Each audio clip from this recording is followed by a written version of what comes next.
I'm here today with the Pyromaniac of Branding and Marketing. Is that the right title, Mark Sullivan? That's it. That's it. Works great. I love it. I love it. Lime Biscuit, man, it's been a few years. We started doing these. You're one of the first companies we interviewed about 9 years ago. And wow, it's been a journey, and you guys are still doing a lot of the same great stuff and offering some new things too.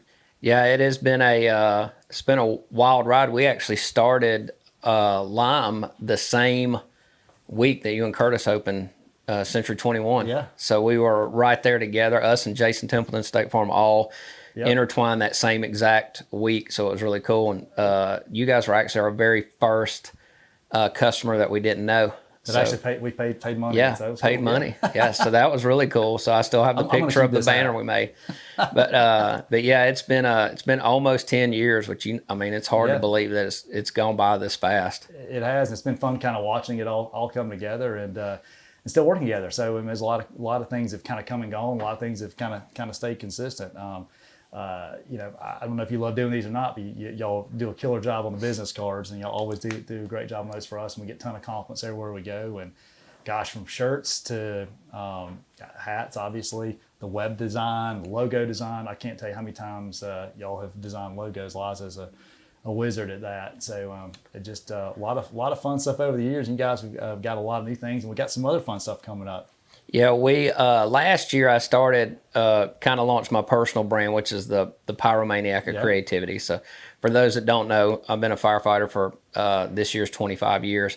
So that kind of turned into the Pyromaniac. Liza actually pinned that for me one day, put it on my business cards. So from that, we've been traveling a lot, got to meet a lot of small business owners and share with them frustrations on our side, hear frustrations on their side. And it's crazy how close they are to, the same frustrations we have. And so we started developing kind of like a plan to be able to build a community of what we call micro business owners, because the government likes to call small business somebody that's 500 employees or less. Well, and that a blows company my with 50 mind. employees is not going to operate the exact same way a company with 5 employees. They're closer, but 50 to 500, no way. They're completely different. Right, trying to get funding, trying to get your brand out there, trying to build that brand, trying to pay the bills, Right. and find help that actually will show up and do work. It's just a resounding echo of the same issues over and over again. So we've began to accumulate some really fantastic people in that micro business element that have grown to be financially stable, and a lot of them have even gone into 2 or 3 micro businesses that they now own, and try to pull from their strategies and some of their ideas that hopefully this community will be. We call it Strategy Solutions Community, and so that's what we're looking forward to it being. And that'll actually launch hopefully this fall. It'll all be launched, but it's always been our focus to work with other small micro business owners, and that's our passion. We love to do that here in Carrollton, and it's now grown. We've got customers. I think last year we hit 37 of the 50 states. So we've just kind of felt like God was putting us in that niche for a reason. That's fantastic. And then you get into, you never realize, even at the time, like you might meet a new small business that you really have nothing. You learned their business for the first time. You know nothing about what they're doing, and then you realize like, they may have the same struggle that you had, or better yet, like a few years down the road, you realize, wow, we can actually do business together now because you've molded and shifted some things to work together. Prime example, I use this as something small, local, but like we first started working together, you were, you had a space you were renting, you've kind of grown and changed in space and in your needs, and then you needed some warehouse space, and you came back around, hey, not really thinking about. You was a real estate client at the time. You own your house. You had your space figured out. But 7-8 years down the road, hey, you needed some more space. So we were able to kind of help it from a real estate need standpoint there. So it's kind of neat how that all kind of comes full circle, and how many different companies and ideas and not-for-profits and stuff like that we've had.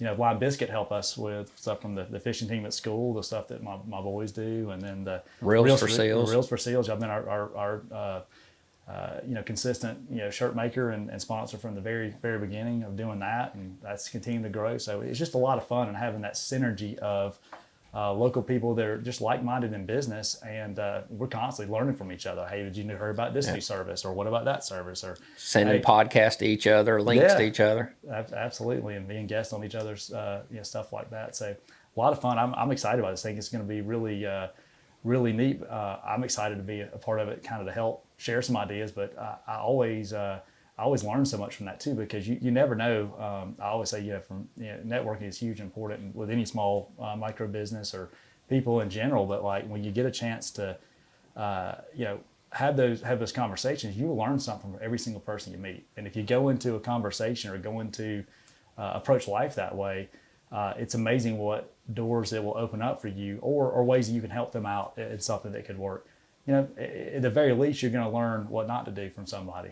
So you still learn something, right?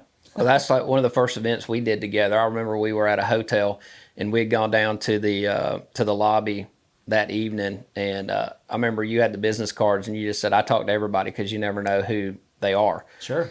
And so I took that and ran with it, and it's like even when we're traveling at Hilton Garden Inn and we're downstairs eating, I just say hey to somebody, and multiple times now it's turned into a conversation. They're a business owner. Generally, if they're traveling, most likely you're going to have business owners, and it's turned into financial money into our business just because I stroke up a conversation with that person. Or you have a client that needs possibly their service or whatever. You can pay it forward by making a connection, which is just as valuable for business. A lot of people overlook that. But, I kind of coined that phrase a while back. Of course, James back here on the camera, the content creator, and then the community connector is kind of what I've tried to do. And I take that approach to life and everything, and it really does work. You much better share something to somebody that could be beneficial than just say, well, I don't know. But sometimes you don't. But if you do, find somebody that's you think you can connect them, and you don't always have to endorse someone either to make a connection. Say, look, I've never used this company before. I met them. Guy had a great handshake, looked me in the eye, seemed genuine. They've got a company that does this. Full disclosure, I've never used them, but you might want to give them a call if you're just looking randomly. There's nothing wrong with passing something forward like that. Right. Being transparent. I wouldn't say, oh, they're great, I think you should use them. Right? Right. So, but all the fun stuff we get out there and do, and over the years and different projects, man, I'm just glad to be back here at Lime Biscuit, and we work together a lot and still do. And every time I get down here, it costs me money, though, so I see something else that I need, which is good because it's helped me market my business in a better way. You got to stay current, you got to stay fresh, and you always have to be putting effort into your marketing, and that's really, look good when you're doing it. Yeah, you got to keep it fresh. You don't always have to reinvent it, but you can represent what you're doing. And too many people get to a certain place and they want, well, why is my business not doing well right now? Well, are you doing the things you did to get there to start with, or did you just sit back and work the business? So you have to continuously put yourself out there, put your marketing out there, do your video content. This is one of those days, the video day every month. Yeah. Whether you feel good and feel like doing video, you got too many other projects you're working on, whatever. Hey, it's a commitment. We got to make it happen. And you've had to schedule time to brand your own business, which is what we all struggle with. You have another client that you're like, oh, I might sell this person a website, or I need to show this house, or whatever. But you've made a commitment to do this every single month to brand your business and put it out there in the community, which that's the cool thing about a lot of the micro businesses we own. I know it's like you too, is we're very family oriented, and we believe if the marriage isn't good, the family isn't good, the business is going to suffer. Right. So if anybody ever comes in here, they're liable to see toddlers running around downstairs, tearing it apart, or our new mascot puppy, Roxy, that runs around downstairs. And then we decided last year we were going to do something totally different, and we started closing on Fridays. And so spinning, as I'm sure you know and James knows, you spin that creative mind so much, it's an exhausting thing, because when you lay down at night, your brain doesn't shut down. The ADD talk that you give, it's that thing where it's constantly moving and it's exhausting. So we decided we're just going to shut down on Fridays. We didn't take pay away from anybody. They made the same amount of money, but now on Fridays they're able to kind of relax and decompress, and they're all for Friday, Saturday, Sunday. And we figured out in the last year our workload is exactly the same. We don't fall behind on anything. And so focusing on everybody else's family has increased our business. I love that. That's good. So you should stop showing houses on Fridays. No, I don't think it works that way in your line of work. Every business can't work that way, unfortunately. But we do try to have it planned where we have people have time off. That's the goal. You know, you want to be able to have a break through what you're doing, and yeah, you gotta take time to go fishing. You gotta take time to spend time with your family when it's time to, and keeps you fresh and keeps you energized and moving in the right direction. So and start a business with your kids, and yeah. I mean that's what it's all about for us. So I've got my son and my daughter working here now, and my wife obviously owns a business with me, and now you've started a fishing thing with your kids. It's just we just keep it fun, and at the same time, when you're out of the office and away slightly, you're still connected. We're all connected, obviously, with phones and everything, but you get a chance to expand your mind a little bit more, and you can actually problem solve better for your clients, get things that are more complicated figured out, and at the same time come up with the next plan for how to do your business better, how to market better. So that's all good stuff. So it takes everything, you know. Burning the candle too much at both ends is not the best strategy for all the time. But you got to do it at a certain point in time in your life to get there, and then you got to figure out how to maintain where you're at. Sometimes it's time off. And that's what we'll be talking about a lot on this new venture, is that work-life balance, kids.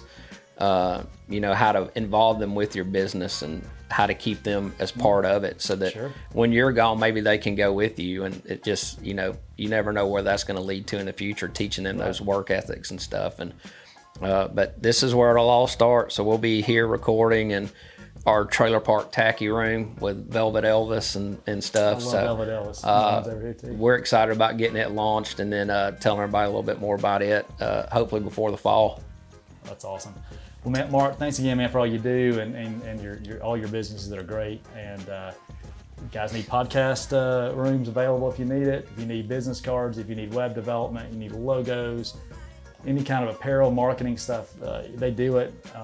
You know, I was asking Mark, come in here, what's the big push for what we're doing? That you want to kind of advertise? Man, we just do it all, and we enjoy it, and it all kind of comes together full circle, because we get clients from one thing to lead into others. So, you know, some things are you know, more lucrative than other parts of it, but it's kind of like, you know, the gas stations always sell gas. Why? So they can sell beer, cigarettes, and candy, and Cokes, and everything else. You know, some of those things just kind of help bring people in the door. So I appreciate you guys doing all the little stuff that's so important, that I know we utilize a lot, along with keeping it all going with the big stuff that's real important. Thank you guys, man. We appreciate it. Thanks, James, behind the camera too. SP mode.